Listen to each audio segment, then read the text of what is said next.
रूस की अचूक माने जाने वाली एयर डिफेंस प्रणाली आखिर कैसे फेल हो गई? कैसे दर्जनों ड्रोन्स बिना किसी भनक के रूस की सीमा के 1000 किलोमीटर भीतर तक घुस गए?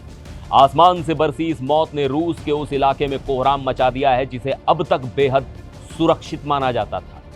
पुतिन के इस अजेय किले में मची तबाही ने मॉस्को से लेकर दुनिया भर में खलबली मचा दी है। 4 साल से चल रहे इस विनाशकारी युद्ध में कीव का ये अब तक का सबसे बड़ा, गहरा और घातक प्रहार है। नमस्कार, मैं हूं सिद्धार्थ प्रकाश। यूक्रेनी ड्रोन्स ने रूस के मध्य क्षेत्र तातारस्तान में तबाही का वो खौफनाक मंजर दिखाया है जिसकी उम्मीद पुतिन की सेना ने सपने में भी नहीं की होगी। यह जगह यूक्रेन की सीमा से 1000 किलोमीटर दूर है।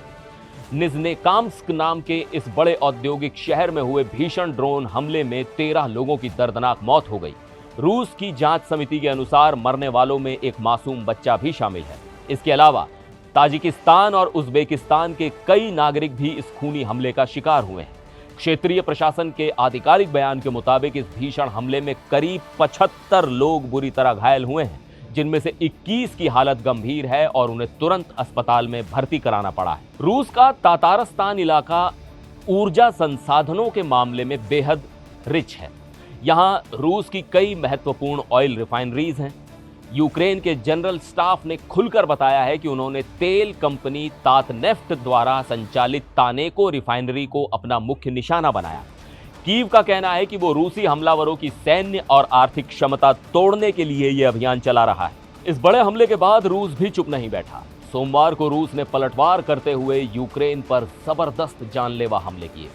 खार्कीव के बुगाइवका गांव में रूसी तोपों ने एक रिहायशी इलाके पर जमकर गोले दागे। स्थानीय यूक्रेनी अधिकारियों के मुताबिक इस हमले में 5 लोगों की जान चली गई।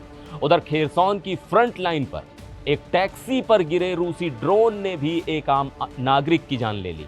बेलगोरोड सीमा पर भी एक महिला की मौत की खबर है। रूस के रक्षा मंत्रालय का दावा है कि उसने रातों रात 456 यूक्रेनी ड्रोन्स को मार गिराया। हालांकि वो ये कभी नहीं बताते कि कितने ड्रोन्स अपने निशाने तक पहुंचे। वहीं यूक्रेन की वायुसेना का कहना है कि रूस ने भी रात भर उन पर 126 घातक ड्रोन्स दागे हैं। संयुक्त राष्ट्र की रिपोर्ट बताती है कि इस साल लंबी दूरी के हमलों में भारी इजाफा हुआ है।